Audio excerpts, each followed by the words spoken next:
It's a cold evening in a city filled with lights and skyscrapers. Outside a high-end restaurant, a little girl stood near a dumpster, her small frame barely visible in the shadow of the towering buildings. Her clothes were torn, and her shoes were worn out. She glanced nervously at the restaurant's shining windows as the noise of laughter and conversation spilled out into the night. She wasn't looking for trouble. She wasn't even looking for a handout. She was simply hungry. As the valet parked a luxury car in front of the restaurant, the girl stepped closer to the discarded food in the trash. The smell of leftovers made her stomach growl, but it was nothing compared to the hollow ache inside her. Just as she reached for a container, she froze. A voice, soft but clear, cut through the air. "Sorry, sir. May I have some leftovers?" The billionaire, who had just stepped out of the restaurant, turned at the sound. His eyes landed on the little girl standing before him. He was dressed in a crisp suit, a man who had everything money could buy, but right then, in that moment, his gaze softened. He stared at her, a mix of confusion and concern flickering in his eyes. The little girl's voice wasn't demanding. It wasn't a plea for charity. It was simply a quiet request, a voice that spoke of survival, not of entitlement. The billionaire's hand froze in midair as he was about to enter his car. He hadn't expected this. His life had been full of wealth and power, but never had he felt so struck by the simplicity of a moment. The girl's eyes met his, and for a brief second, they shared an unspoken understanding. He had everything, but she had nothing. Yet, in that moment, he realized that he could offer her something even if it was just a small gesture. He nodded, signaling to his driver to wait. Then, walking towards her, he asked softly, "Why are you out here alone?" The girl hesitated for a moment, then replied, "I'm hungry, sir," and no one else was kind. The words stung him in a way he wasn't prepared for. He wasn't sure what to say next. This wasn't just a matter of giving her food. It was a moment that stirred something deep inside him, a feeling he had long forgotten. The girl, still clutching a worn bag, stood still, waiting for his response. The billionaire finally broke the silence with a question. "Would you like to have dinner with me?" The little girl looked up, surprised, but said nothing. She simply nodded, and the billionaire gestured for her to follow him into the warmth of the restaurant. The little girl followed the billionaire through the grand entrance of the restaurant, her feet barely making a sound on the polished marble floor. She kept her head down, feeling out of place in the lavish surroundings. Crystal chandeliers hung above, casting soft light on the velvet booths and white tablecloths. The soft murmur of conversations and the clink of silverware seemed so distant to her, as if she had stepped into a world she had never known. The billionaire led her to a private corner, far from the main dining area. He pulled out a chair and gestured for her to sit. She hesitated, looking at the plush chair, then at the elaborate place setting in front of her. It was almost too much for her to comprehend. "You don't have to be nervous," the billionaire said gently, sensing her unease. "Just make yourself comfortable." She nodded slowly and sat down, her hands still tightly clutching her worn bag. He took his seat across from her and gave her a moment to settle in. "I know this might seem strange," he began, his voice calm, "but I'm curious. How did you end up out there, asking for leftovers?" The question was straightforward, but there was no judgment in his tone. The little girl hesitated for a moment, the memories of the cold streets and the uncertainty of the past few days flooding back to her. She hadn't expected to be asked anything, let alone in such a gentle way. She looked up at him, her eyes filled with a quiet sadness. "My mom's sick," she said softly. "She doesn't have anyone to help her, and we've been living in shelters. I didn't want to go back empty-handed." Her voice trailed off, and she stared down at the table, her fingers nervously tapping the edge of her plate. The billionaire listened intently, his heart aching for her. He had built his entire life on success and wealth, but in that moment, sitting across from this little girl, he realized just how far removed he had become from the struggles that so many people, especially children, faced every day. "I'm really sorry to hear that," he said quietly. "It must be really hard." The little girl nodded, her lips pressed together in a tight line. "It's okay. I'm used to it, but sometimes, I just get so hungry, and when no one will help." Her voice broke off, and she took a deep breath, as if trying to hold back tears. The billionaire sat back in his chair, feeling a weight on his chest. The world he lived in, with its luxury and power, seemed so small now. He had everything he could ever want, but this little girl had nothing, no home, no family to lean on, and no one to show her kindness. He didn't know what to say, so he stayed silent for a moment, just watching her. "You're not used to people caring, are you?" he asked softly. She shook her head, but her eyes softened for a moment. "Not really," she admitted. "People don't look at me like I matter." The billionaire felt a pang of guilt. "Well, I care," he said firmly, "and I want to help. You don't have to go back to the streets. You shouldn't have to live like this." The little girl's eyes widened slightly, as if she couldn't quite believe what she was hearing. "But I don't want to be a burden," she said, her voice barely above a whisper. The billionaire smiled, a soft, reassuring smile. "You're not a burden. You're a child, and you deserve more than this." For a moment, neither of them spoke. The weight of the situation hung between them, but it wasn't uncomfortable. It was simply the realization of the vast difference between their worlds. Finally, the billionaire reached across the table and placed a hand on her own, a gesture that felt both foreign and comforting. "You're safe here," he said, "and if you need anything, you can always ask." The girl's eyes flickered with uncertainty, but there was something in the billionaire's voice that made her believe him. Maybe it was the warmth in his tone, or maybe it was the genuine look in his eyes. She felt, for the first time in a long while, that maybe she wasn't invisible after all. The waiter arrived with a plate of food, and the little girl's stomach growled loudly. She blushed, embarrassed, but the billionaire simply chuckled. "Go ahead," he said. "Eat. You've earned it." As she picked up her fork, she took a small bite, and for the first time in a long while, she allowed herself to feel a little bit of peace. It wasn't much, but it was a start.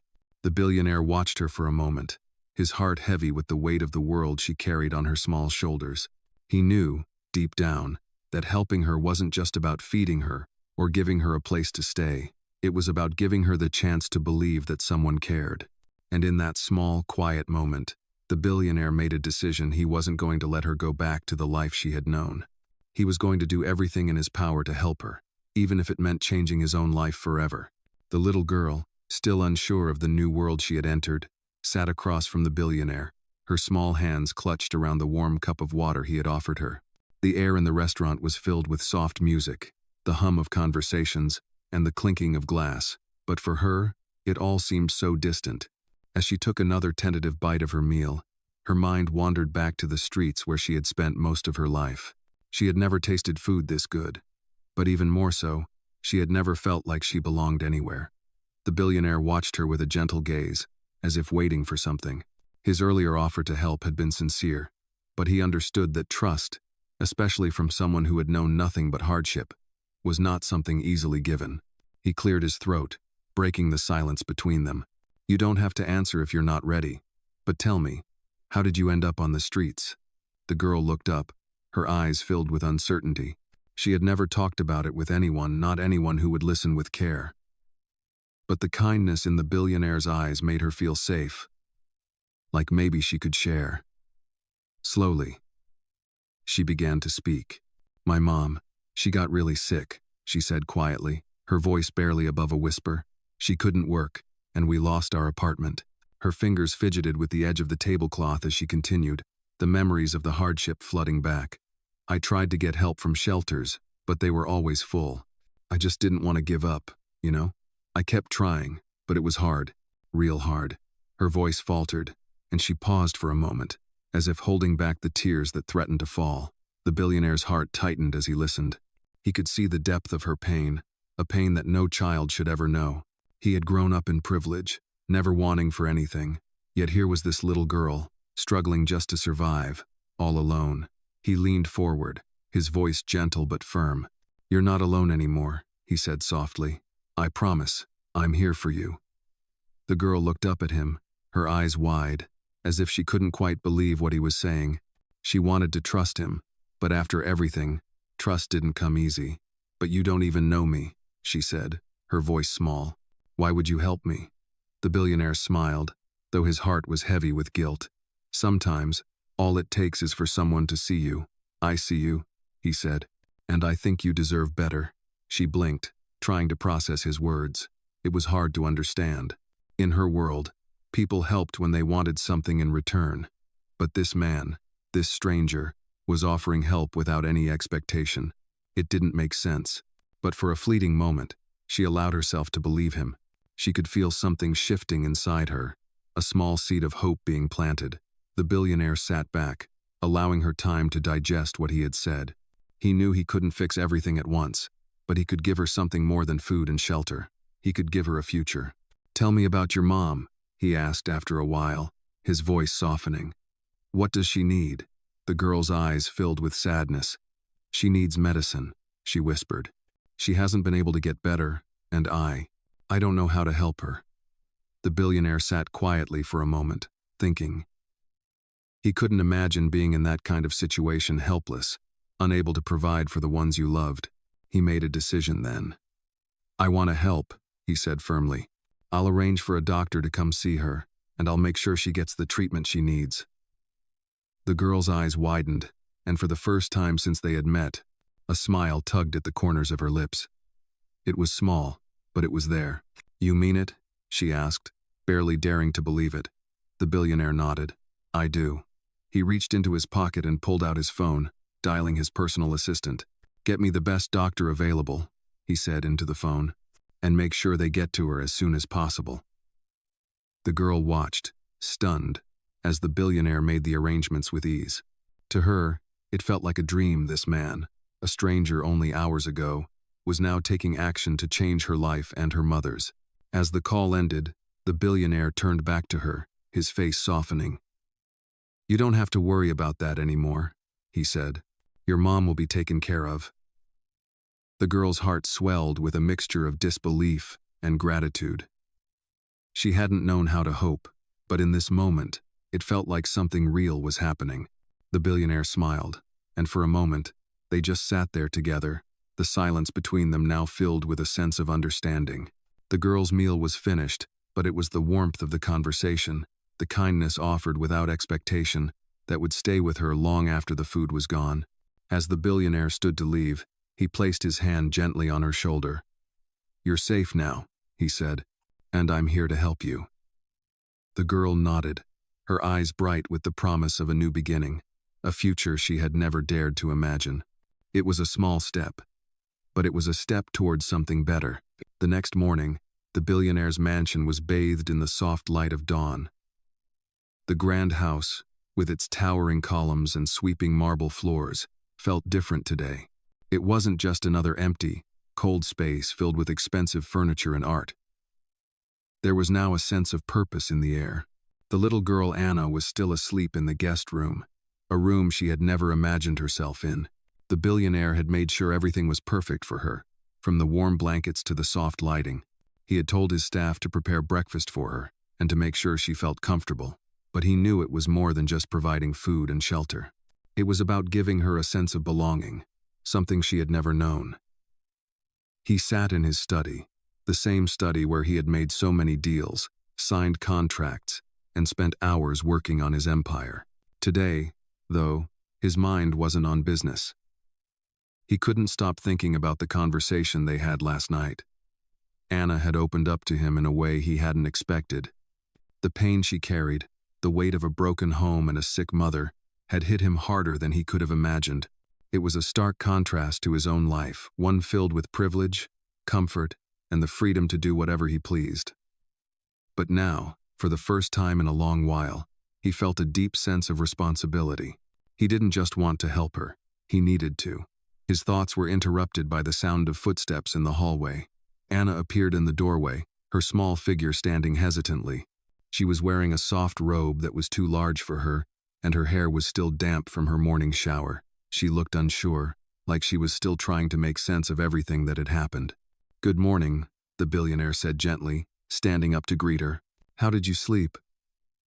Anna hesitated before responding. "I slept. Okay." Her voice was soft, and she avoided making eye contact. She was still processing everything, still trying to understand why someone like him would care. He smiled, trying to reassure her. "I'm glad to hear that. There's breakfast in the dining room if you're ready." Anna nodded and followed him quietly, still unsure of her place in this world. She had been in plenty of fancy places before, but they had never felt like this. This place, with its warmth and kindness, felt real. As they entered the dining room, Anna's eyes widened. The table was set with an assortment of food, fresh fruit, warm pancakes, scrambled eggs, and bacon. It was a far cry from the cold cereal and discarded bread she was used to. She felt her stomach growl, but she hesitated. She didn't want to take too much, not when she didn't belong here. The billionaire noticed her hesitation and smiled warmly. "You don't have to worry about that," he said. "There's plenty for you." Slowly, Anna sat down at the table, and the billionaire poured her a glass of juice. "I've arranged for a doctor to come visit your mom today," he said, breaking the silence. "I know it's been hard for both of you, and I want to make sure she gets the care she needs." Anna looked up at him, her eyes wide with disbelief. "You really mean it?" she asked. "You're going to help her?" He nodded. "I do mean it. I want to help. You both deserve a chance at a better life." Anna's heart fluttered with emotion. She had never known anyone like him.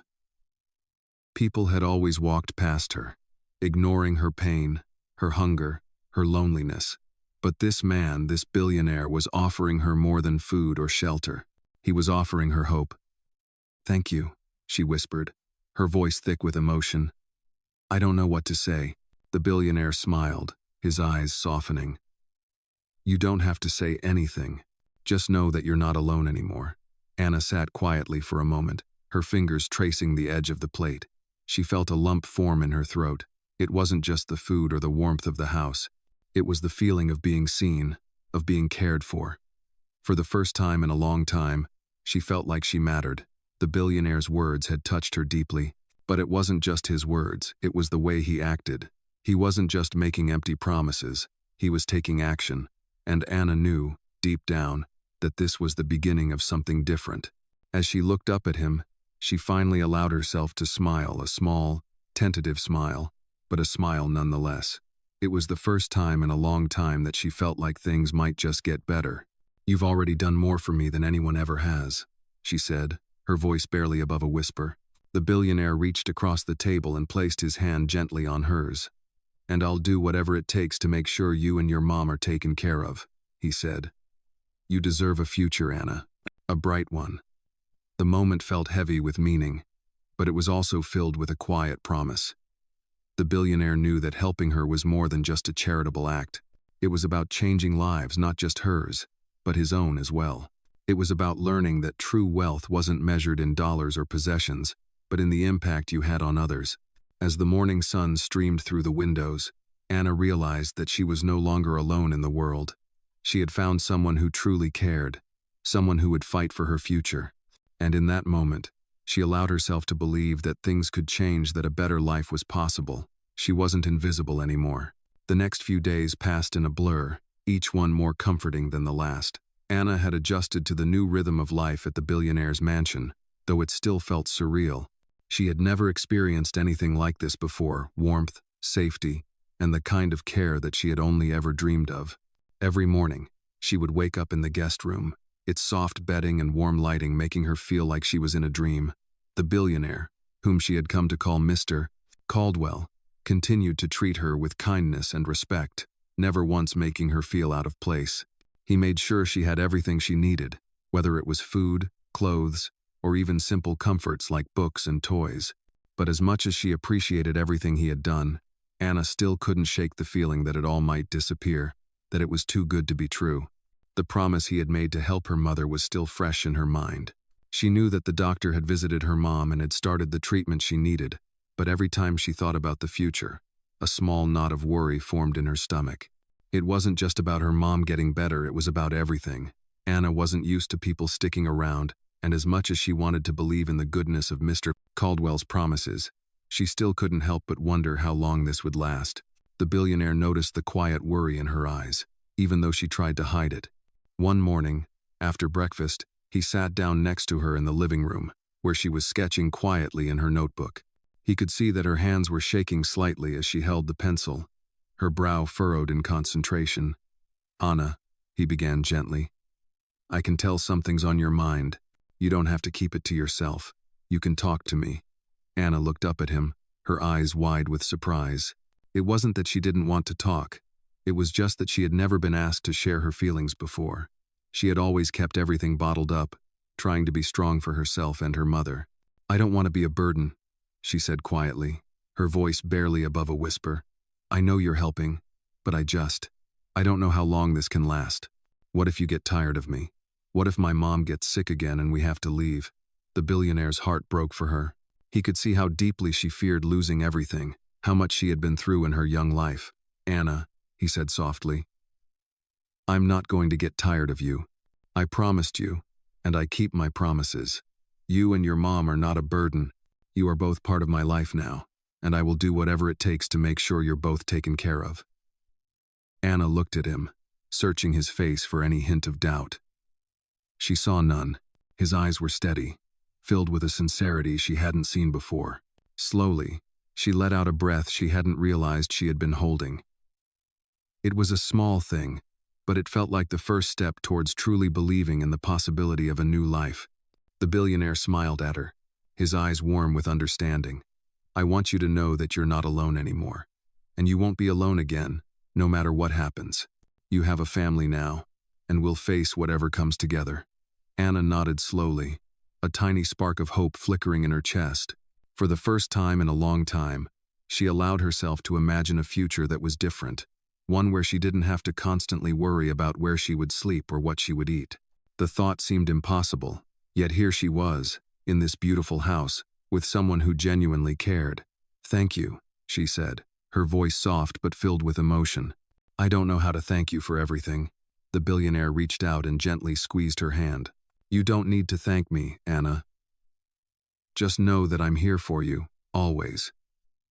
For the rest of the day, Anna found herself thinking about his words. The weight of the world that had always rested on her shoulders seemed to lift, just a little. It wasn't gone entirely, there were still many obstacles ahead, especially with her mother's health, but the thought of having someone by her side, someone who truly cared, gave her the strength to keep going. Later that afternoon, the billionaire took Anna to the local park, a large, beautiful space with green lawns and towering trees. It was a peaceful place, far from the chaos of the city, and he thought it would be a good place for her to relax and let go of some of her worries. As they walked through the park, the billionaire noticed how Anna's posture had relaxed, how her steps had become lighter. She wasn't rushing anymore. She was taking the time to enjoy the moment. When they reached a bench, they sat down together, watching the people around them, families, children playing, couples walking hand in hand.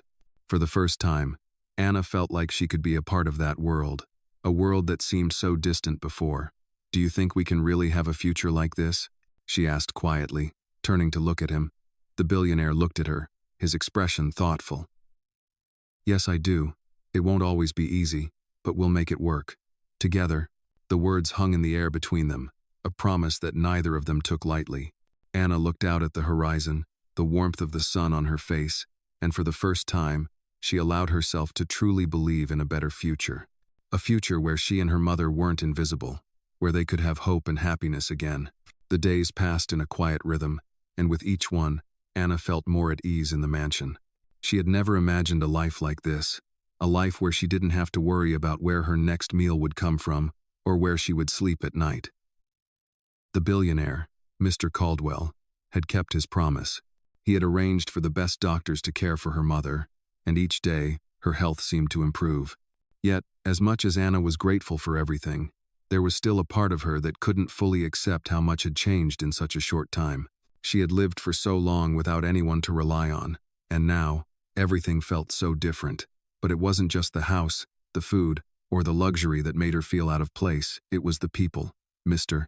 Caldwell was kind, but what about the others? What about the people who lived in his world? Would they treat her the same way? One evening, as Anna was sitting in the library reading, she heard the sound of footsteps in the hallway. She looked up to see Mr. Caldwell entering the room, his expression thoughtful.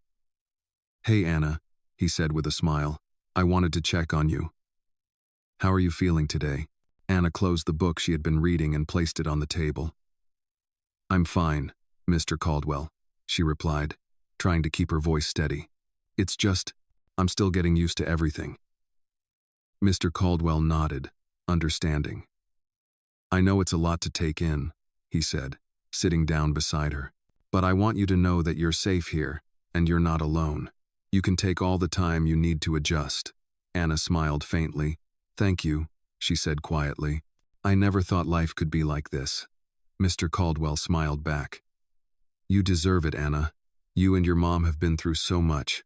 But you've got a future now, and I'm here to make sure you both have a chance at a better life." Anna looked down at her hands, unsure of how to respond. She had always been told that nothing in life came easy, that happiness was something you had to fight for. But here, in this house, everything felt like it had been handed to her. She didn't know how to feel about it. "I don't want to mess this up," she said finally, her voice almost a whisper. "I don't know if I'm ready for this." "Mr. Caldwell looked at her with a gentle smile. "You don't have to be ready," he said. "You just have to take it one step at a time. And when you're ready, we'll take that step together." Anna's eyes filled with gratitude. She had never known anyone to speak to her like that, to offer her something that wasn't just a fleeting promise. It was a real chance. She nodded slowly, the weight of her past and her fears slowly lifting. But as much as she wanted to believe in this new life, there was still something holding her back. It wasn't just about her, it was about her mother. Her mom's health was improving, but what would happen if she got sick again? What would happen if this all fell apart? She hadn't had time to process everything, and the fear of losing it all was still there, gnawing at her. Mr. Caldwell must have sensed her unease. "I know you're worried," he said, his tone softer now. "But you don't have to carry that burden alone. You have me, and I'll make sure you both have everything you need." Anna looked up at him, surprised by the strength in his words. She had always carried her worries by herself, but now she was starting to see that maybe she didn't have to. Maybe she didn't have to carry it all anymore. Over the next few days, Anna began to relax more, though the nagging fear still lingered in the back of her mind. Mr. Caldwell continued to keep his promises, ensuring her mother received the care she needed, and that they both had everything they could possibly want. And, in the quiet moments, Anna started to see that things were different, that life was different now. She wasn't just existing anymore, she was living. She was starting to dream again. One afternoon, as she sat with Mr. Caldwell in the garden, watching the sunset, Anna felt something she hadn't felt in years, a sense of hope. It wasn't a huge, life-changing revelation, but it was enough to make her realize that maybe, just maybe, she could have a future that didn't involve constantly fighting for survival. "Thank you," she said quietly, her voice filled with emotion. "I never thought I'd be able to feel like this, like I actually have a chance." Mr. Caldwell smiled, his eyes warm with pride. "You've always had a chance, Anna. You just needed someone to believe in you." And for the first time in a long time, Anna believed it too. She believed in herself, and she believed in the future that she was slowly but surely building. She wasn't alone anymore, and for the first time in her life, she felt like she had a place where she truly belonged. The following weeks brought even more change. Anna's life at Mr. Caldwell's mansion felt increasingly like a dream, though the reality was that she was now in a place of safety, warmth, and care. Each day seemed to carry with it the hope that her life and her mother's life could truly be different. Mr. Caldwell continued to ensure that both Anna and her mother were well taken care of. Her mother's health improved steadily, and every time Anna saw her smile, it reminded her of just how much they had been through. Yet, as much as Anna had come to appreciate the comfort and stability she now had, something still gnawed at her. The idea that she could somehow lose this new life haunted her thoughts. What if she wasn't strong enough to keep it? What if she wasn't capable of fitting into this world? As the days passed, Anna found herself spending more time with Mr. Caldwell, trying to adjust to this new way of life. They would walk through the gardens together, and sometimes they'd sit and talk in the quiet spaces of the house, where the weight of the world didn't seem so heavy. One afternoon, as they were sitting together in the library, Mr. Caldwell noticed that Anna was quieter than usual. She had been staring out the window, lost in thought. "Anna, what's on your mind?" he asked gently, his voice filled with concern. She hesitated, unsure of how to express what she was feeling. "I don't know if I belong here," she said softly. I feel like I'm just waiting for everything to fall apart." Mr. Caldwell looked at her, his gaze steady and kind. "Anna, you belong here," he said. "You've always belonged here. It's not about fitting into some mold or being perfect. It's about being who you are and knowing that you are enough." Anna looked at him, unsure of how to respond. She had heard those words before, but they never felt real until now. "But what if I mess up?" she asked, her voice filled with uncertainty. "What if I do something wrong and everything changes?" Mr. Caldwell smiled, a reassuring and warm smile that seemed to calm the turmoil inside her. "It's okay to make mistakes," he said. "What matters is that you try, and I'll be here to help you through it. No matter what happens, you won't be alone." Anna sat quietly, reflecting on his words. She had never had anyone speak to her like that before. It wasn't just a promise, it was a commitment. A promise that, for the first time in her life, she could trust. As the days turned into weeks, Anna began to find herself letting go of the fears that had once held her back. Slowly but surely, she started to embrace the life that had been offered to her, accepting the love and care that Mr. Caldwell had shown. She began to attend school in the nearby town, something she had never had the opportunity to do before. The change was overwhelming at first. The classrooms, the other students, the structured days, it was all so new to her. But as the days passed, she found herself growing more comfortable. She wasn't the new girl anymore. She was simply Anna. One afternoon, after school, she returned to the mansion to find Mr. Caldwell sitting in his study, working. He looked up as she entered, his face lighting up with a smile. "How was school?" he asked, genuinely interested. Anna smiled back, feeling a warmth spread through her. "It was good," she said. "I'm still getting used to it, but I think I'm going to be okay." Mr. Caldwell nodded approvingly. "I knew you would. You're stronger than you think, Anna."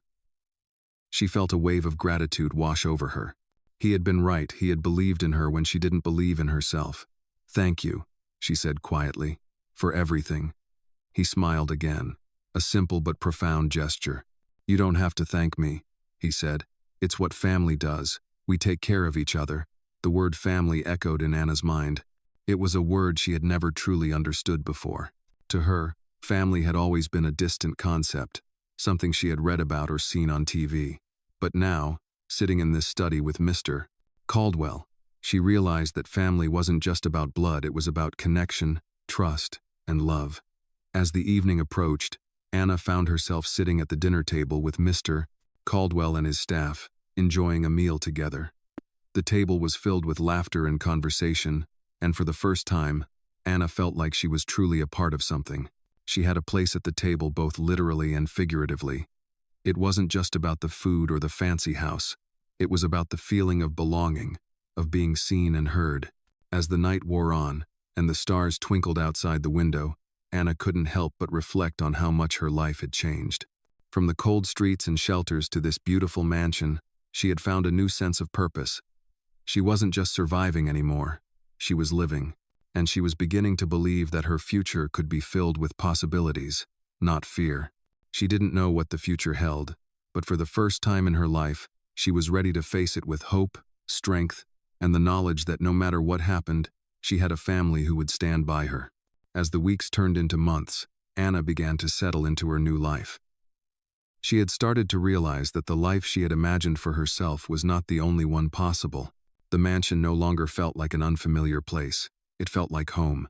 The rooms, once cold and intimidating, were now filled with warmth, not just from the heat of the house, but from the people inside it. Mr. Caldwell had become more than just a benefactor. He had become someone Anna trusted, someone she could rely on. She found herself opening up to him in ways she never thought possible. For the first time, she had someone who truly cared about her and her future. As her mother continued to improve, Anna's own confidence grew. She was no longer the scared little girl who had wandered the streets looking for scraps. She was becoming someone who believed she deserved more, someone who could achieve her dreams. One afternoon, after school, Anna sat in the library reading a book when Mr. Caldwell walked in, holding a letter. "Anna," he said, his voice gentle, "there's something I think you should see." He handed her the letter, and she took it, her fingers brushing against his. She opened it and began to read, her eyes scanning the words. It was an invitation for her to attend a prestigious summer program, a program designed for students who excelled academically and showed great promise. The program offered scholarships, mentorship, and opportunities that could change her life. As Anna read the letter, her heart began to race. She had never imagined being invited to something like this. She had always been told that people like her, people from backgrounds like hers, didn't get these kinds of opportunities. But here it was, right in front of her. "Mr. Caldwell," Anna said, her voice trembling with disbelief. This is for me." He nodded, his eyes filled with pride. "It's for you, Anna. You've worked hard, and you've proven yourself. You deserve this chance." Anna blinked, trying to process the words. She had always dreamed of going to a good school, of having a future where she didn't have to worry about surviving. But this was beyond her wildest dreams. She looked up at Mr. Caldwell, her eyes filled with emotion. "But why me? I don't feel like I belong there. I've never been part of that world." Mr.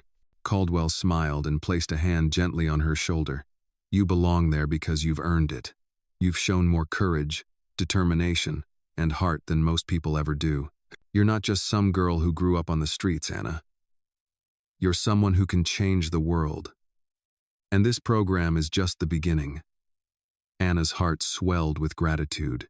She had never been told she could change the world. She had never been told she was capable of something so big. But here, in this moment, she realized that maybe she could. She could be more than just a survivor. She could thrive. The following weeks were filled with excitement and preparation as Anna got ready for the summer program. She was nervous, of course. The thought of leaving the mansion and stepping into a new world was daunting, but with Mr. Caldwell's support, she felt ready. He made sure she had everything she needed: new clothes, school supplies, and even a mentor who could help guide her through the process. "You're going to do great," he told her, his voice full of encouragement. "This is your chance to show the world who you really are." Anna nodded, her nerves calming at his words. She knew that no matter what happened, she would have someone in her corner. As the day of departure arrived, Anna packed her bags with a mix of excitement and fear. This was the moment she had been waiting for. She was no longer just a girl from the streets. She was someone with a future. A future she could shape with her own hands. Mr. Caldwell stood beside her as she prepared to leave. "I'm so proud of you, Anna," he said, his voice thick with emotion. "You've come so far, and I know you're going to do amazing things." Anna felt a lump form in her throat. She had never heard anyone speak to her like this before. It wasn't just the words, it was the belief behind them. She had never believed in herself like this. But now, with Mr. Caldwell's support, she was starting to see what he saw in her. "Thank you, Mr. Caldwell," she said softly, her voice filled with gratitude. "I don't know where I'd be without you." He smiled warmly. "You'd be exactly where you are now, Anna. You've always had the strength to get here. I just gave you a little push." With one last hug, Anna stepped into the car that would take her to the program. As the car drove away, she looked out the window, her heart filled with a mix of emotions. The road ahead was unknown, but for the first time in her life, she was ready to face it. She wasn't just a girl who had been abandoned. She was a girl with a future full of possibilities. As Anna stepped off the bus and onto the campus of the prestigious summer program, she felt a mix of excitement and anxiety swirl inside her. She had never been in a place like this before. The campus was beautiful, with its manicured lawns, towering academic buildings, and students walking around with confident strides. She couldn't help but feel out of place, like she didn't belong here. Her mind raced with thoughts of self-doubt. She had been given this opportunity, but now she was questioning whether she was ready for it. She wasn't used to this world. Her life had been one of survival, not success. Yet, as she glanced around, she saw students laughing with each other, sharing stories, and exchanging notes. They all seemed so confident. She couldn't help but wonder, what if I don't fit in? What if they know I don't belong here? Her hands clenched tightly around the straps of her bag as she walked through the campus. trying to blend into the background. She kept her head down, hoping no one would notice her. The first day of the program was filled with introductions, icebreakers, and an overwhelming amount of information. Anna sat quietly in the back of the room, listening intently, but feeling disconnected. She was used to being invisible, to not being noticed, but today, it felt different.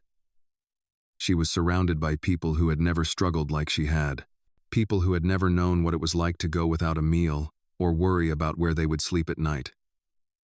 By the time the day ended, Anna felt exhausted, not physically, but mentally.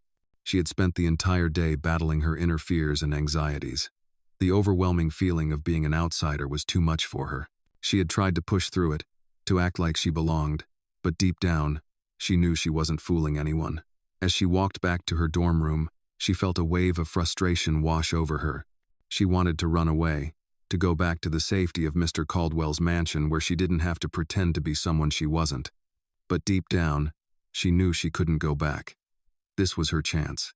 She had worked so hard to get here, and she couldn't let the fear of not fitting in stop her now.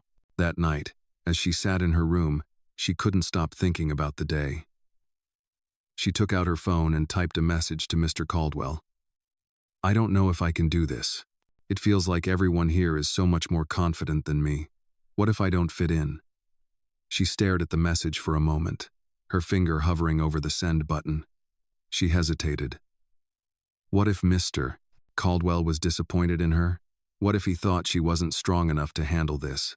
She took a deep breath and hit send. A few minutes later, her phone buzzed with a reply. It was from Mr. Caldwell. "Anna, you've already proven that you're stronger than anyone else. You belong exactly where you are. Don't let anyone or anything make you doubt that. Keep going, one step at a time. I believe in you." Anna read the message over and over, feeling a sense of warmth spread through her chest. His words were just what she needed to hear. He believed in her. For the first time since arriving, she allowed herself to believe in herself too. The next day, Anna walked into the program with a little more confidence. She didn't have it all figured out yet, but she wasn't going to let her fears hold her back. She made the decision to take things one step at a time. The more she participated, the more she realized that the other students weren't perfect either. They had their own struggles, their own insecurities. As she interacted with them, she began to form connections, finding people who were kind and understanding. Slowly, she began to open up more, sharing her story with a few of them. To her surprise, they didn't judge her. They listened, and some even shared their own stories of hardship and growth. It made Anna realize that she wasn't alone. Everyone had their own journey, and this was just one chapter in hers. Over time, Anna found herself growing more comfortable in the program. She started to excel academically, pushing herself beyond what she thought she was capable of. She was no longer the quiet, unsure girl she had been when she first arrived. She had found her voice, and she was determined to use it. When the final day of the program came, Anna stood in front of her peers, delivering a speech about her journey and the lessons she had learned. Her voice was steady and strong, and as she looked out at the audience, she saw the same people who had once seemed so intimidating now looking at her with admiration. She realized that she had become a part of this world, not by changing who she was, but by accepting who she was. She had found her place, and it wasn't just in the program, it was in the world. After the speech, as the students mingled and congratulated each other, Mr. Caldwell arrived at the event. When he saw Anna, his face lit up with pride. "I knew you could do it," he said, his voice full of warmth. Anna smiled, feeling a rush of gratitude. "I couldn't have done it without you," she replied. Mr. Caldwell placed a hand on her shoulder. "You did it because you believed in yourself. That's the most important thing." Anna looked around at her peers, then back at Mr. Caldwell. For the first time in her life, she felt truly proud of herself. She had done it. She had overcome the doubts and fears that once held her back, and now she was standing tall, ready to face whatever came next. The world was hers to explore, and she was ready to embrace it. As the summer program came to an end, Anna found herself reflecting on just how far she had come. The young girl who had once wandered the streets, unsure of where she would sleep or what she would eat, was now standing at the threshold of a future filled with promise. Her journey had been difficult, but with every challenge, she had grown stronger. The confidence she had gained in the program was evident to everyone around her. She had pushed herself to excel academically, to connect with others, and to finally begin to see herself as someone deserving of success. Mr. Caldwell had been right. This was just the beginning. The final day of the program arrived, and Anna stood on the stage in front of her peers, delivering a speech about her experience. As she spoke, her voice no longer trembled with uncertainty. She had found her voice, and it was filled with strength and conviction. She shared the hardships she had faced, the fears she had overcome, and the lessons she had learned. "I never thought I would be here today," she said, her eyes scanning the room of students who had once seemed so intimidating. "I never thought I would have the chance to do something like this. But with the support of people who believed in me, people like Mr. Caldwell, I'm standing here, ready to face whatever comes next." The room fell silent, every eye on her. The vulnerability she had once feared now felt like a source of power. When she finished, there was a moment of silence before the audience erupted in applause. It wasn't just the words she had spoken, it was the courage and authenticity behind them. Anna had come a long way from the scared girl who had arrived at the program unsure of her place. She had become a young woman who understood her own strength. After the ceremony, as the students mingled and said their goodbyes, Mr. Caldwell found Anna standing alone by the fountain, her gaze lost in thought. He approached her, his eyes full of pride. "I knew you could do it," he said, his voice warm. Anna turned to face him, a smile tugging at her lips. "I couldn't have done it without you," she replied, her voice thick with emotion. "You believed in me when I didn't believe in myself." Mr. Caldwell smiled, placing a hand gently on her shoulder. "You've always had the potential, Anna. I just helped you see it." As they stood there, the sun beginning to set behind them, Anna realized that she had finally found her place in the world. The future she had once feared was no longer something to dread, it was something to embrace. With the confidence she had gained, she was ready to step into the next chapter of her life. As the evening wore on, Anna packed her bags to leave the program and return to the mansion. The thought of leaving the new friends she had made and the experience she had gained filled her with a bittersweet feeling. She had learned so much, not only about the world, but also about herself. But now, it was time to face the next challenge. When she arrived back at Mr. Caldwell's mansion, she was greeted with the same warmth she had come to expect. Her mother, though still recovering, was doing much better, and Anna couldn't help but feel a deep sense of gratitude. She had a family now, one that had given her the love and support she needed to grow. As she unpacked her things, Mr. Caldwell came into her room, a soft smile on his face. "How do you feel?" he asked. Anna took a deep breath, a sense of peace settling over her. "I feel like I'm ready," she said, her voice steady. "Ready for what?" he asked, genuinely curious.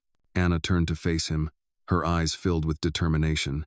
"Ready to keep going, ready to make a difference, ready to show the world who I am." Mr. Caldwell's smile widened, his eyes proud. "I know you will, Anna. You already have." The next day, as Anna sat in the quiet of her room, she thought about everything that had brought her here.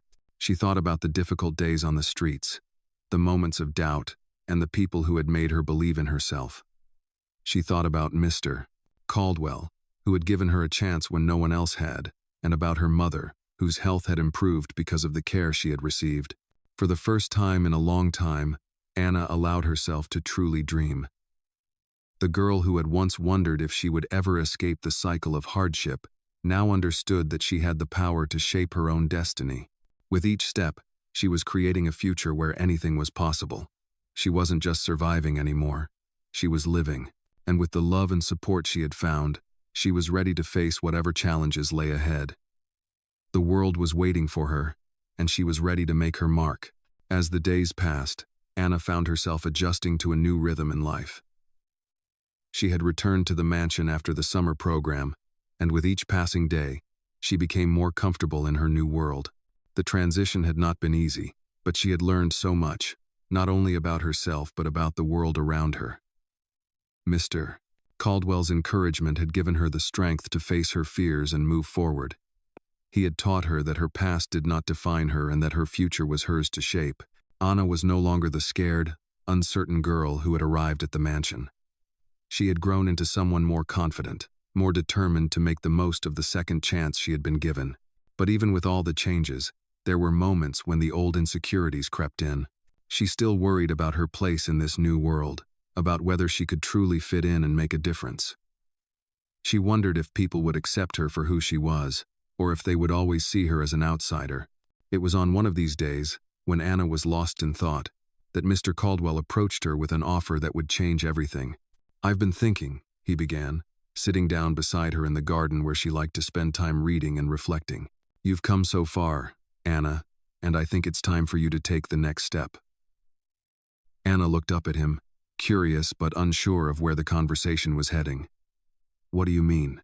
she asked, her heart beating a little faster. Mr. Caldwell smiled, his eyes filled with kindness. "I want you to have an opportunity to give back, to use the strength you've gained to help others. I've arranged for you to speak at an event for the organization that helped fund your summer program. It's a chance for you to inspire others the way you've inspired me." Anna blinked in surprise. "You want me to speak?" she asked, her voice shaking slightly. She had never imagined standing in front of a crowd, much less speaking about her experiences. The thought terrified her. Mr. Caldwell nodded. "Yes, I know it's a big ask, but I believe you have the power to touch lives with your story. You've already shown that you have the strength to overcome your challenges. And now it's time to show others what's possible." The idea of speaking in front of an audience made Anna's heart race, but something inside her told her that this was the right opportunity. She had always wanted to make a difference, to help others who had been in her shoes. Maybe this was her chance to do that. "I don't know if I can," Anna admitted, her voice barely a whisper. "I'm scared. What if I mess up? What if they don't want to hear what I have to say?" Mr. Caldwell reached over and gently placed his hand on hers, offering reassurance. "You don't have to be perfect, Anna. It's not about being perfect. It's about being real, sharing your truth, and showing others that they too can rise above their circumstances. You have more strength in you than you realize." Anna looked down at their joined hands, taking a deep breath. She had spent so much of her life hiding from her fears, never letting anyone see the person she truly was. But now, she was learning to face those fears, to embrace the challenges instead of running from them. "I'll do it," she said finally, her voice steady. "I'll speak at the event." Mr. Caldwell's face lit up with pride. "I knew you would. You're ready for this, Anna." Over the next few days, Anna prepared for the event. She wrote down her thoughts, practicing her speech in front of the mirror, trying to steady her nerves. She had never spoken in public before, but this felt different. It wasn't about impressing anyone, it was about sharing her story, about giving others hope. The night of the event arrived, and Anna stood backstage, her hands trembling.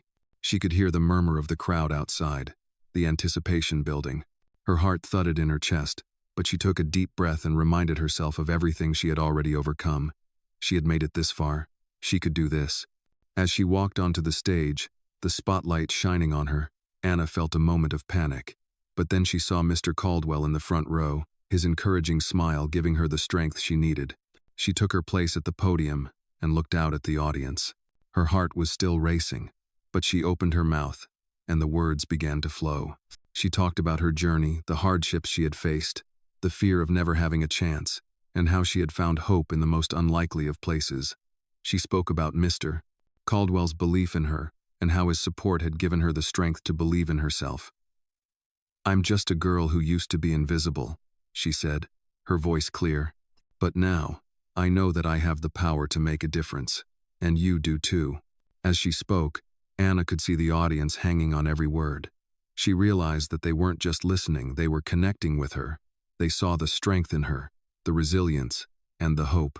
When she finished her speech, the room was silent for a moment, and then the applause began. Anna stood there, stunned. She had done it. She had faced her fear and shared her truth, and in doing so, she had inspired others. As she walked off the stage, Mr. Caldwell met her with a proud smile and a hug. "You were amazing, Anna," he said.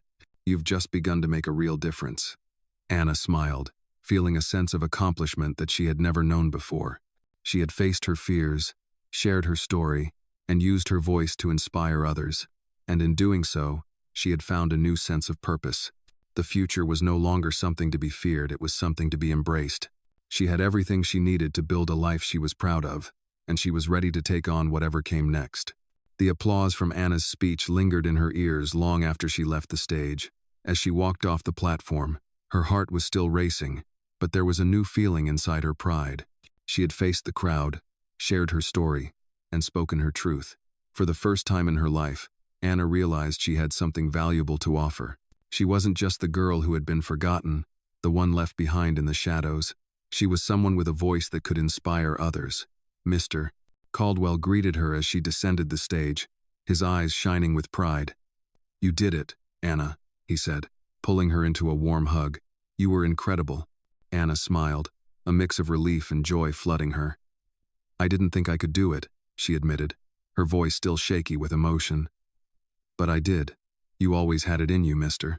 Caldwell said, his voice steady and reassuring. "And now the world knows it too." The event had been a turning point for Anna. It wasn't just about delivering a speech, it was about realizing that her past, her struggles, and her journey had meaning. She wasn't a victim of her circumstances. She was a survivor, someone who had the strength to rise above it all. As the days went by, Anna found herself reflecting on how much her life had changed. She was no longer the frightened, insecure girl who had once hidden in the corners of the mansion. She was stepping into her own, finding confidence in herself, and recognizing her worth. Mr. Caldwell continued to be a constant support, helping her navigate this new chapter in her life. He made sure that she had access to the best resources, whether it was for her education, her personal growth, or even her future career. But Anna knew that it wasn't just the material things that mattered. It was the belief in herself that had made the biggest difference. She had begun to understand that no one could take that away from her.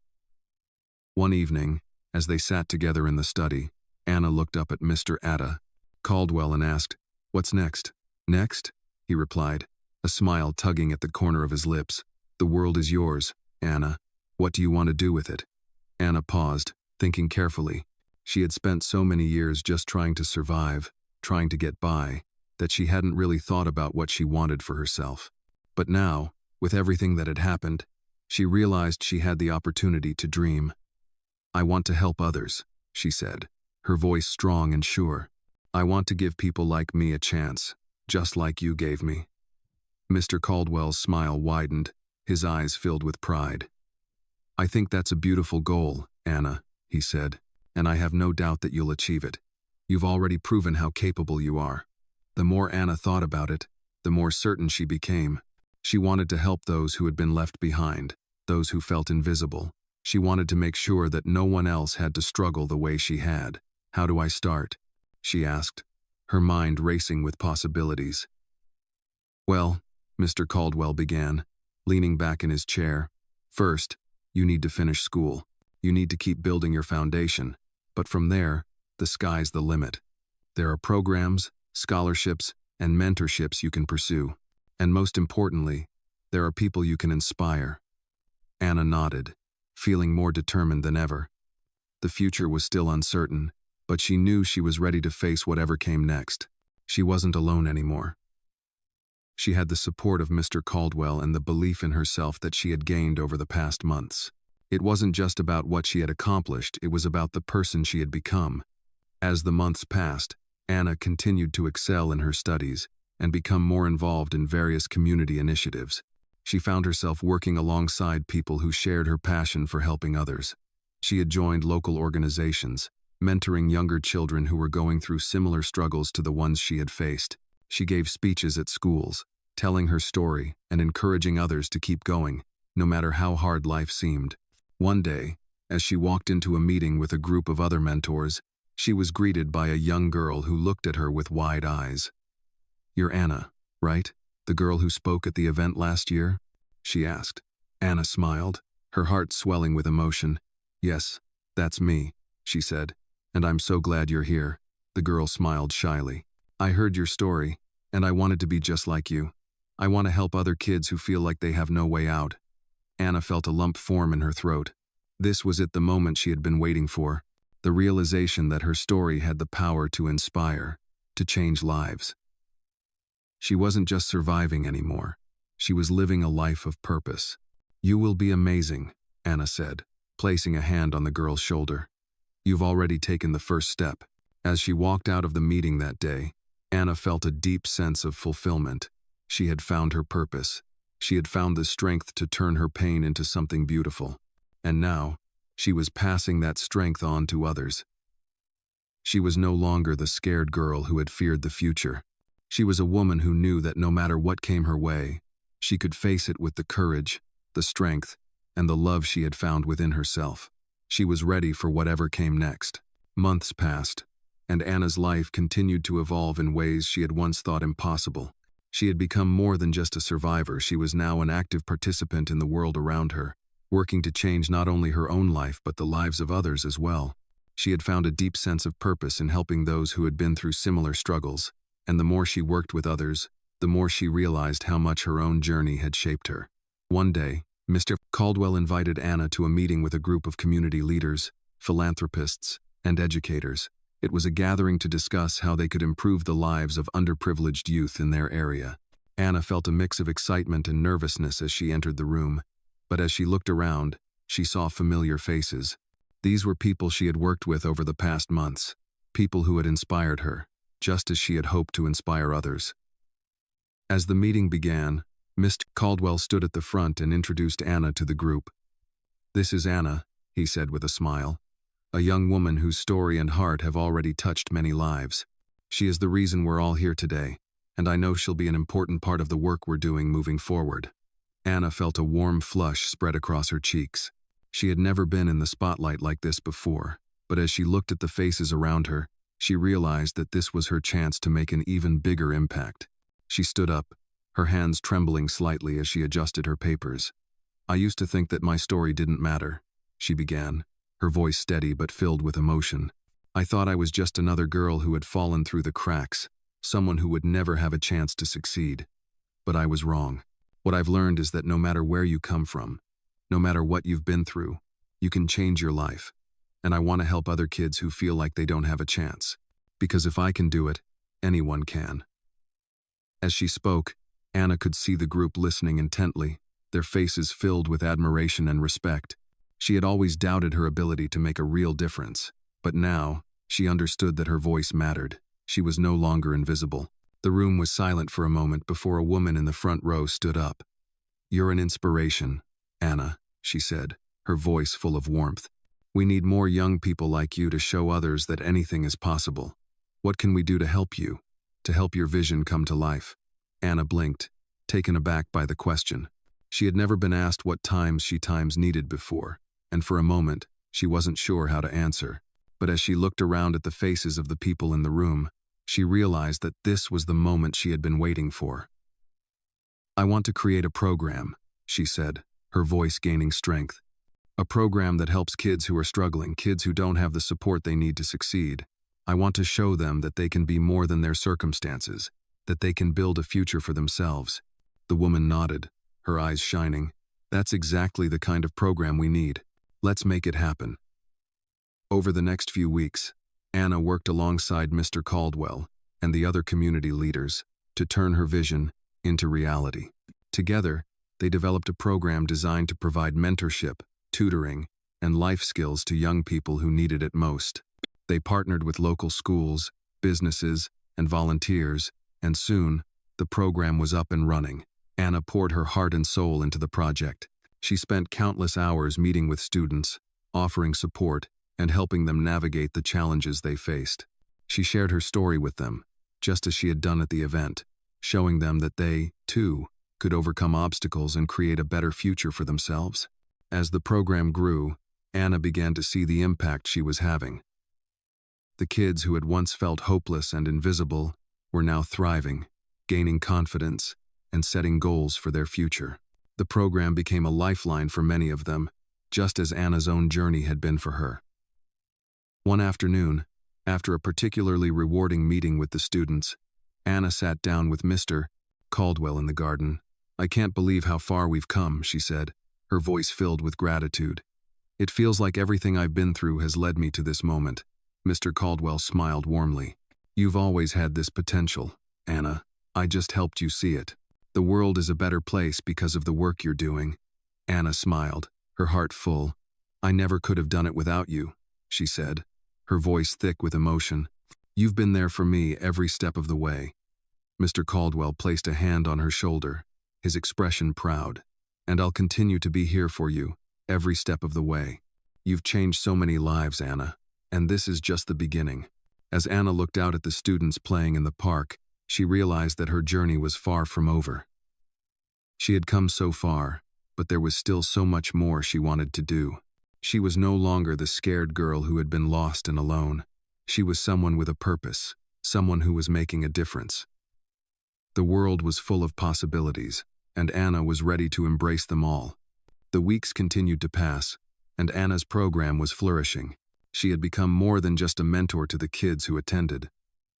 She had become a beacon of hope for many of them, showing them that there was more to life than what they had been given.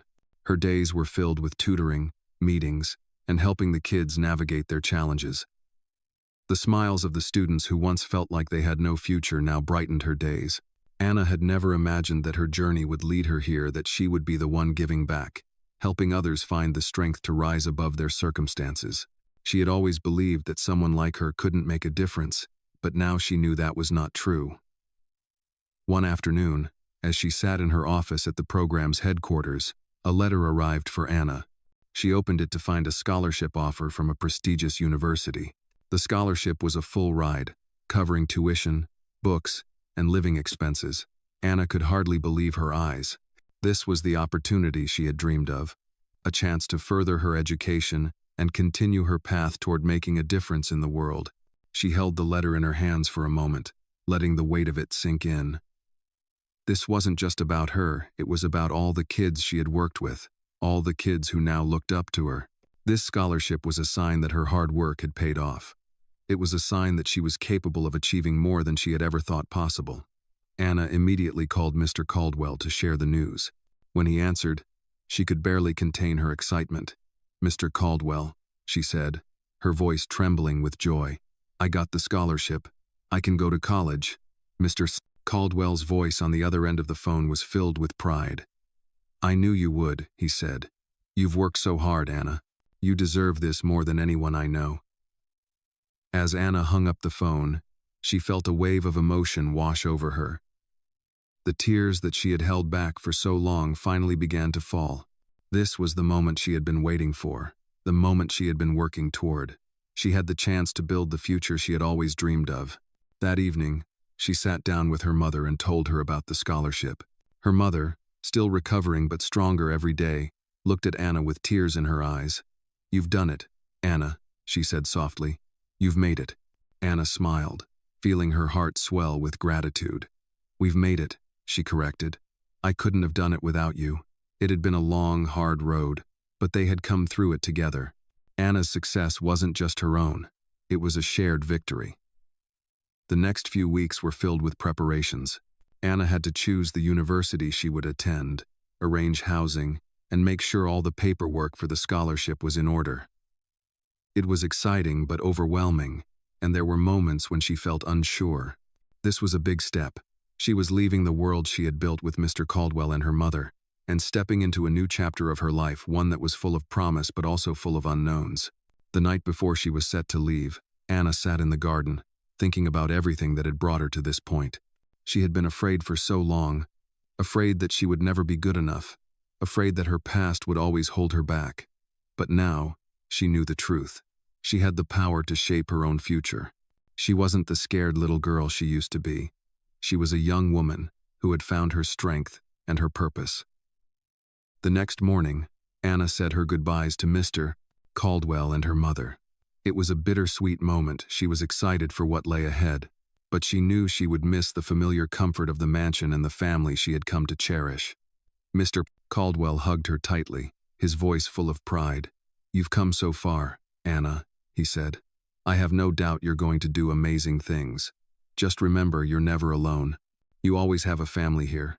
Anna's eyes filled with tears, but she smiled through them.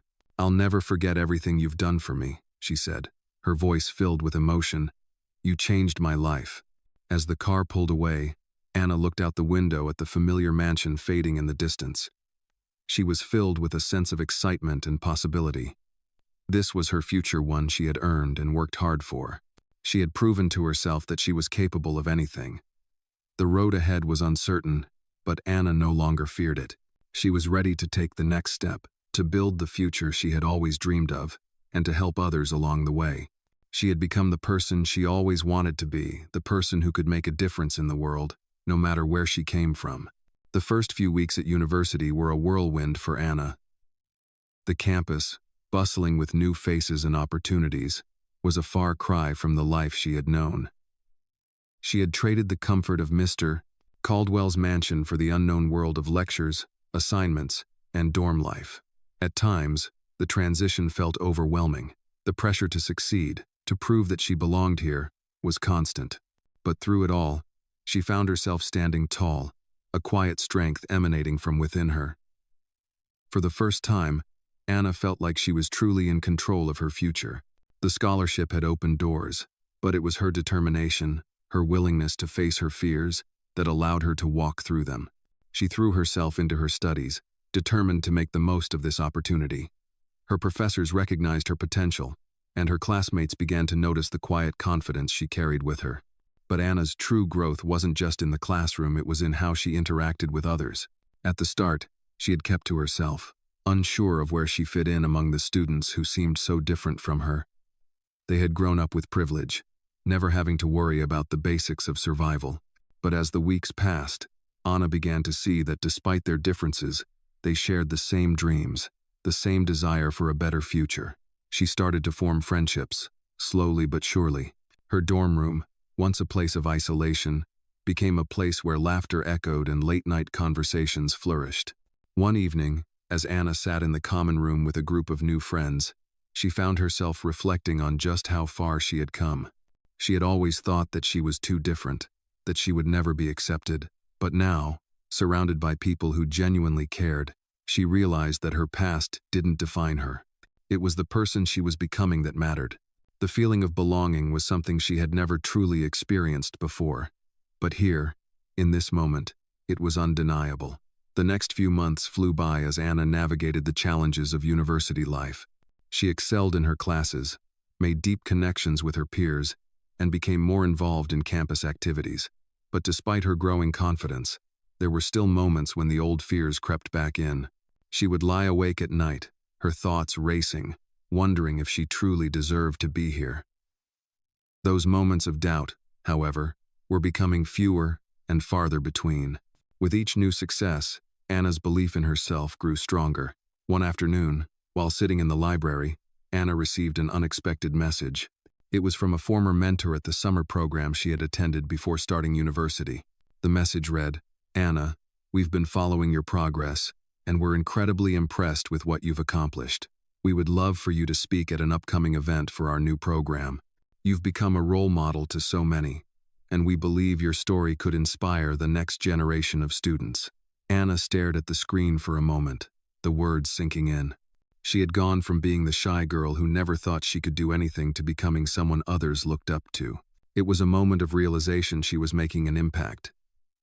She wasn't just a survivor of her circumstances. She was a leader. Someone who was creating change. After a brief moment of hesitation, Anna responded, agreeing to speak at the event. The idea of standing in front of a crowd again made her nervous, but she knew this was an opportunity she couldn't pass up. She had something to say, and she was ready to say it. The day of the event arrived, and Anna stood backstage, her nerves fluttering in her chest. She had spoken in front of a crowd before, but this time was different. This time, she wasn't just telling her story, she was sharing the lessons she had learned and offering hope to others who might be struggling. As she stepped onto the stage, the crowd went silent, waiting for her words. Anna took a deep breath and began, her voice steady as she spoke. "I used to think that my past defined me," she said, her eyes scanning the audience. "I thought that because of where I came from, I would never have a future. But I was wrong. The truth is, no matter where you come from, no matter what you've been through, you have the power to change your life. You have the power to shape your own future." As she continued, Anna saw the faces in the audience nodding, the recognition in their eyes making her feel understood. She was no longer speaking to strangers. She was speaking to people who knew exactly what it was like to face adversity. When she finished her speech, the applause was deafening. Anna stood there for a moment, overwhelmed by the response. She had done it again. She had faced her fear, shared her truth, and made a difference. After the event, as she walked off the stage, a young girl approached her. "Your story means so much to me," she said, her voice shaky with emotion. "I didn't think I could make it, but now I believe I can." Anna smiled, her heart swelling with pride. "You can," she said. "I believe in you." That night, as Anna lay in bed, she thought about everything she had accomplished. She had come so far from the scared girl who had once hidden in the shadows. She had found her voice, her purpose, and her place in the world. She had learned that her past didn't define her, that her future was in her hands, and as she drifted off to sleep, Anna knew that she was ready for whatever came next. As Anna stepped into the next chapter of her life, she felt a sense of fulfillment and excitement that was almost overwhelming. The university had become her second home, but she knew that her journey wasn't just about academic success, it was about making an impact in the world. Her program for underprivileged youth was thriving, and each day, she felt like she was moving closer to the life she had always dreamed of. Her story had inspired so many people, but Anna realized that her greatest lesson was not just in surviving her struggles, but in using those struggles to fuel her growth. She was not the same person she had been when she first walked into Mr. Caldwell's mansion. She had gone from being uncertain and afraid to becoming a confident young woman who knew what she wanted out of life. She now understood that her experiences, no matter how painful, had shaped her into someone who could help others. Anna's influence continued to grow. She became more involved in advocacy for underprivileged youth, working with other organizations and connecting with people who shared her passion for change. Her voice was no longer just her own. It was the voice of countless others who had faced the same hardships she had. She was now a leader, someone who had the power to make a difference. One afternoon, while Anna was in her dorm room preparing for an upcoming speech, she received a call from Mr. Caldwell. She smiled as she answered the phone, eager to hear from the man who had helped her transform her life. "Hello, Mr. Caldwell," she greeted, her voice warm with excitement. "How are things going?" "Anna," Mr. Caldwell's voice came through the phone, filled with a note of pride. "I've been following your progress, and I'm so proud of everything you've accomplished. But I wanted to tell you something that might be of interest." Anna raised an eyebrow, intrigued. "What's that?" "We've been offered a significant donation for your program. It's from one of the largest foundations in the country, and they've expressed interest in partnering with you to expand the program on a national level. They believe in what you're doing, and they want to help you take it even further." Anna's heart skipped a beat. "A national partnership?" she repeated, almost unable to believe what she was hearing. "Yes," Mr. Caldwell continued. "This is the kind of opportunity that could help you reach so many more kids, change more lives. You've worked hard for this, Anna, and I believe it's the right time to take the next step." Anna was speechless for a moment. She had always dreamed of expanding her program, but she had never imagined that it could grow to this level.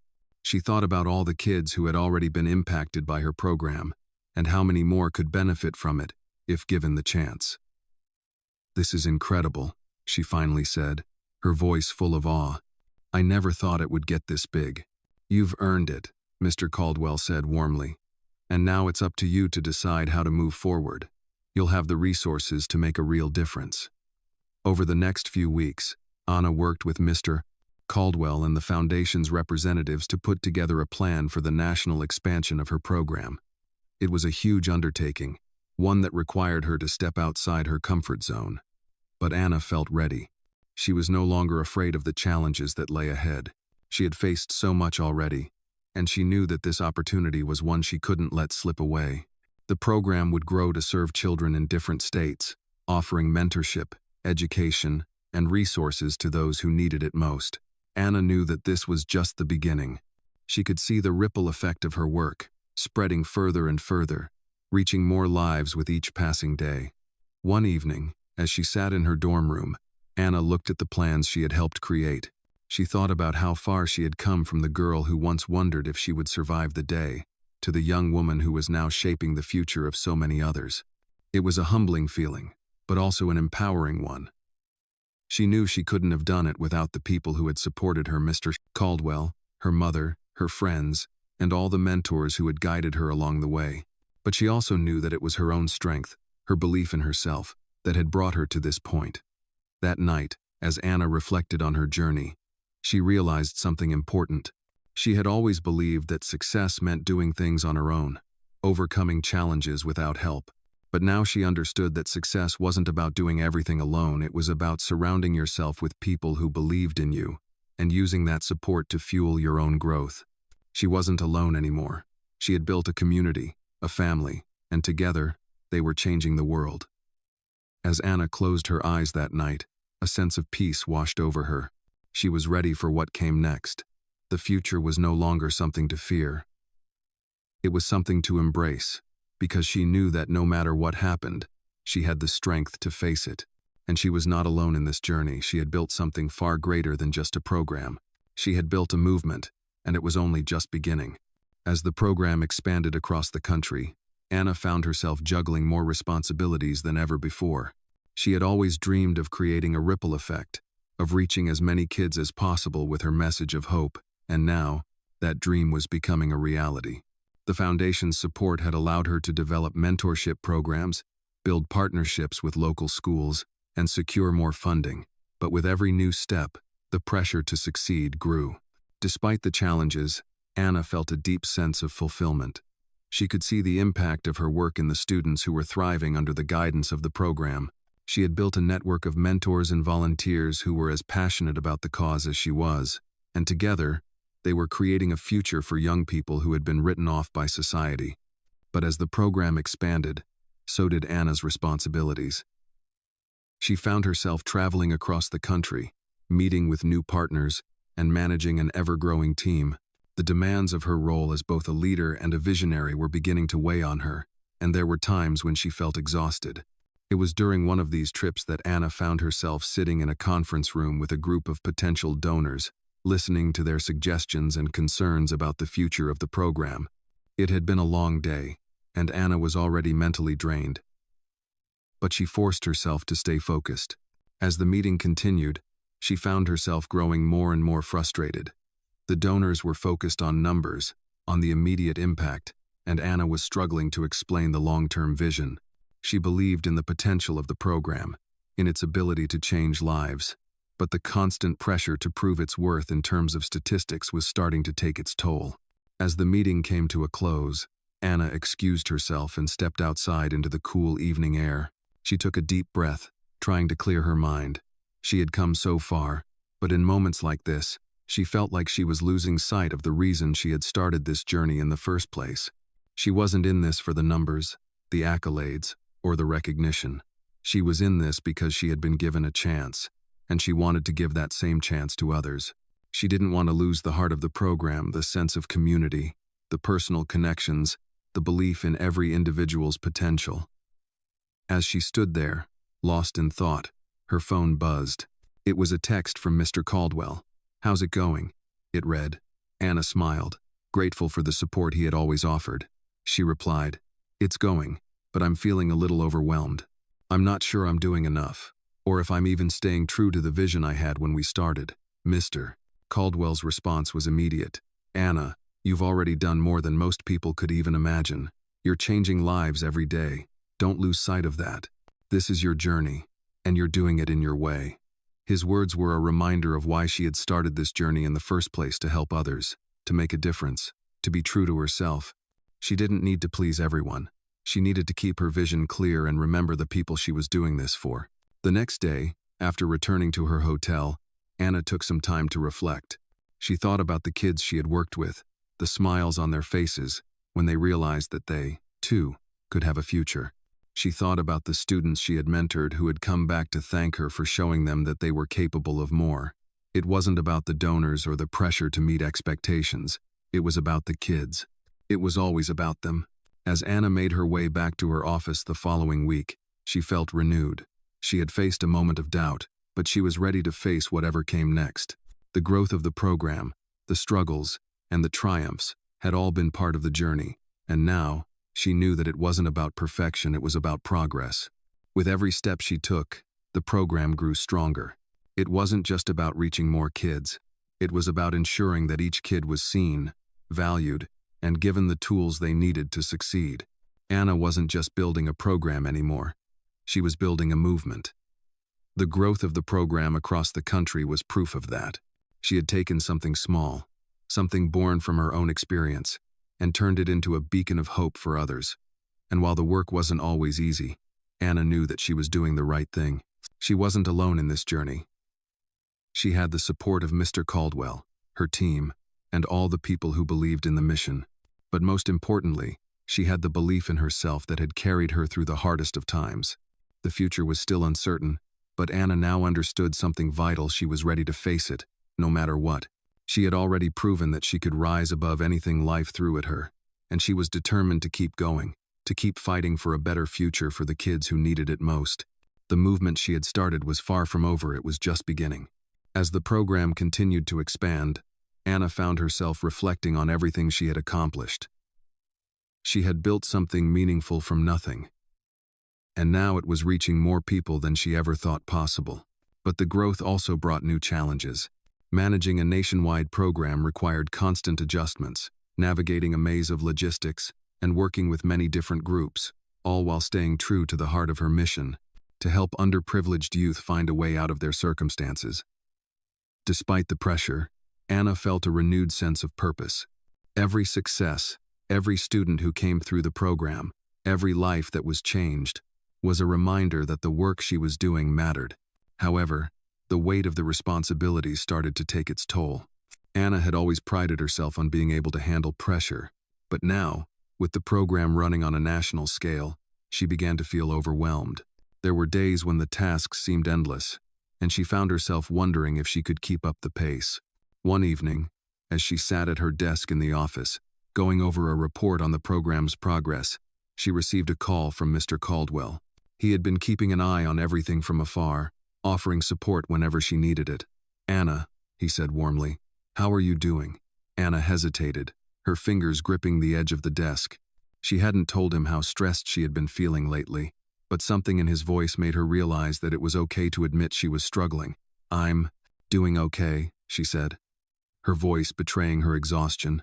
"It's just a lot to handle, and I'm starting to feel like I'm not keeping up with everything." There was a pause on the other end of the line before Mr. Caldwell spoke again, his voice calm and steady. "I know this is a huge responsibility, Anna. But you've already proven to yourself and to the world that you can handle it. You've come so far, and you've built something incredible. But it's okay to take a step back and breathe, to ask for help when you need it." Anna took a deep breath, letting his words sink in. She had always felt like she needed to do it all herself, that asking for help was a sign of weakness. But hearing Mr. Caldwell's reassurance made her realize that she didn't have to carry the weight alone. "I've just been trying so hard to make sure everything stays on track," she admitted. "I don't want to let anyone down." "You're not letting anyone down, Anna," he replied. "You're doing more than most people ever will, but you don't have to do it alone. You've built an amazing team, and they're there to support you. Don't forget that." Anna smiled softly, feeling a sense of relief wash over her. "Thank you," she said. "I needed to hear that." "Anytime," Mr. Caldwell said. "Just remember, you're only human, and you're doing great." After the call, Anna took some time to reflect on what Mr. Caldwell had said. She had always believed that she had to push through every obstacle on her own, but she now understood that asking for help wasn't a sign of weakness. It was a sign of strength, of knowing when to lean on the people who cared about her and believed in her mission. The next morning, Anna sat down with her team to go over the next phase of the program's expansion. She had decided to delegate more tasks and trust her colleagues with more responsibilities. It wasn't easy to let go of some of the control, but she knew it was necessary for the program to continue to grow. The team had become a close-knit group, and they all shared the same passion for helping kids. They were in this together, and Anna had to trust that they would rise to the occasion. As the weeks passed, Anna began to feel a renewed sense of balance. She focused on what mattered most: the students, the mentors, and the mission. She allowed herself to lean on her team more and opened up about the challenges she was facing. The more she shared, the more support she received, and the stronger the program became. Anna continued to visit the various locations where the program was running, meeting with the students and hearing their stories. Every time she spoke to a young person whose life had been touched by the program, she was reminded of why she started this journey. It wasn't just about expanding the program or getting recognition, it was about changing lives, giving people the chance to believe in themselves. One afternoon, Anna received a letter from a student who had been in the program for a year. The letter thanked her for everything, for showing him that he could overcome the obstacles in his life, for giving him a chance to pursue his dreams. As Anna read the letter, tears filled her eyes. This was the reason she had started everything. It was the reason she had worked so hard, the reason she had faced every challenge with determination. She wasn't just changing lives, she was saving them. As the program continued to grow, Anna realized that her work was far from over. The road ahead was still long, but she was ready to face it with the same courage and conviction that had brought her this far. She had learned to trust others, to ask for help when needed, and to accept that she couldn't do it all on her own. And as she moved forward, she knew that she would continue to change the world, one life at a time. As Anna's program continued to expand across the nation, she found herself standing at the intersection of success and uncertainty. She had built something incredible, a lifeline for thousands of young people, and yet there were still days when doubt crept in. The responsibility of leading such a large-scale program was immense, and at times, it felt overwhelming. Anna had always been determined, but now, she was realizing the true weight of her role. She was no longer just the girl who had overcome the odds. She was now the person who had to ensure that the lives of many others could be transformed. With the increasing scope of the program, there came new challenges. The resources needed to keep it running were constantly growing, and there was a pressure to deliver results, real, tangible results that could be measured and presented to donors, stakeholders, and partners. Anna knew that the program was making a difference, but the constant demand for numbers, for proof, left her feeling like she was losing sight of the bigger picture. She didn't want the success of the program to be defined solely by statistics. It wasn't about the number of students enrolled or the dollars raised, it was about the individual lives that were being changed. Yet, the reality of running a national program meant that she had to balance both the personal impact and the larger, more impersonal metrics. One night, after a long day of meetings and strategic planning, Anna sat alone in her office, staring at the numbers on her computer screen. She was exhausted, mentally and physically. She wanted to do more, but the pressure to meet expectations felt suffocating. For a brief moment, she considered stepping back, taking a break, but she knew that wasn't an option. The work she had started had become too important, and there were too many people counting on her. Just as she was about to close her laptop, she received a text message from Mr. Caldwell. "How are you holding up?" it read. Anna smiled softly, knowing that Mr. Caldwell had been her pillar of support throughout her journey. She quickly typed a reply. "I'm hanging in there, just a little overwhelmed. There's so much to do, and sometimes I feel like I can't keep up." A few moments later, Mr. Caldwell's reply came. "It's okay to feel overwhelmed. You've built something incredible, but you don't have to do it alone. You've got a team that believes in you, and you've got me, too. Just remember, it's not about doing everything perfectly. It's about making a difference, one step at a time." Anna read his words, feeling a sense of calm wash over her. He was right. She had built a team, and they were all working toward the same goal. She wasn't alone in this. She didn't have to carry the burden by herself. As she read through the message again, Anna realized that she had been focused too much on the end result, on the destination, rather than on the journey. The program had already achieved so much. The kids who had come through the program had found hope, purpose, and direction. They had gained confidence and had started believing in themselves. It wasn't about being perfect or achieving flawless results. It was about progress. And the progress she had seen was real. With renewed perspective, Anna decided to take a step back the next day and assess what needed to be prioritized. She knew she had to take care of herself to continue giving her best. The next morning, as she walked into the office, she felt a sense of clarity. She had a vision for where the program could go, but she also knew that it had to evolve in a way that didn't sacrifice its heart. She couldn't let the program become something just for show. It had to remain grounded in its mission to help young people find their path, no matter what their circumstances were. That day, she had a meeting with her leadership team. As they gathered in the conference room, Anna addressed them with a calm confidence that she hadn't realized she'd found. "We've done amazing work so far," she began, her voice steady. "But we need to make sure we stay true to what brought us here. It's not just about growing for the sake of growth. It's about making sure that each student who comes through our doors feels seen, heard, and supported." The room was silent for a moment, and then one of the team members, a young woman named Sarah, spoke up. "Anna, I think you're right. We've been so focused on expanding that we've lost sight of what really matters: the relationships we're building with the kids, the trust we're earning. We can't let that slip away." Anna nodded, her heart swelling with gratitude for the people she had surrounded herself with. They shared her vision, and they were just as committed to the mission as she was. Together, they brainstormed ways to ensure the program stayed focused on its core values while continuing to grow. They talked about better communication with the kids, creating more personalized support systems, and making sure that the mentors and volunteers were equipped with the tools they needed to succeed. By the end of the meeting, Anna felt a weight lifted off her shoulders. She no longer felt like she was carrying the burden alone. She had a team she could rely on, and together, they could face any challenge that came their way. Over the following months, Anna made sure to focus on quality over quantity. The program expanded, yes, but it did so in a way that preserved its integrity. The kids continued to be the heart of the work, and every decision was made with their best interests in mind. Anna also made a point to take time for herself, to rest and recharge, knowing that only by taking care of her own well-being could she continue to help others.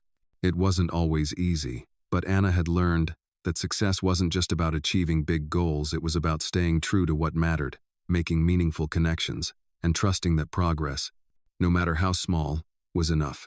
As Anna stood at the podium once more, addressing a new group of students, she could hardly believe how far she had come.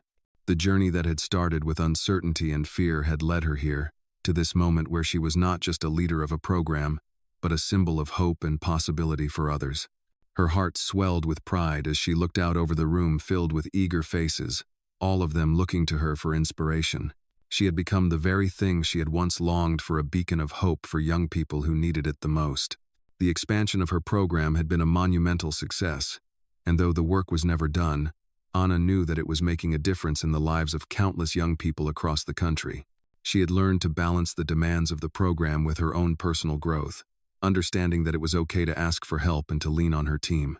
She had come to realize that the most powerful thing she could offer wasn't just her leadership, it was her authenticity, her willingness to show others that even in the face of adversity, there was always a path forward. As she continued to speak, Anna shared her story with the students before her.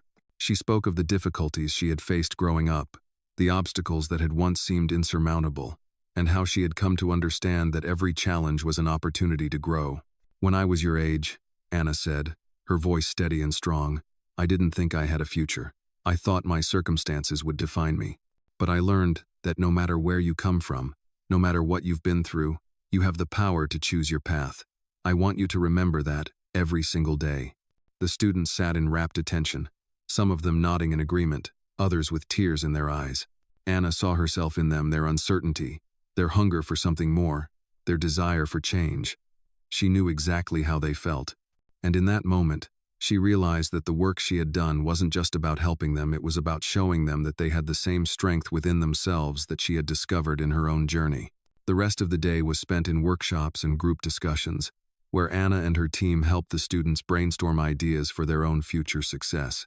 Anna found herself feeling more energized than she had in a long time, knowing that she was helping to plant seeds of hope in the minds of young people who would go on to do incredible things.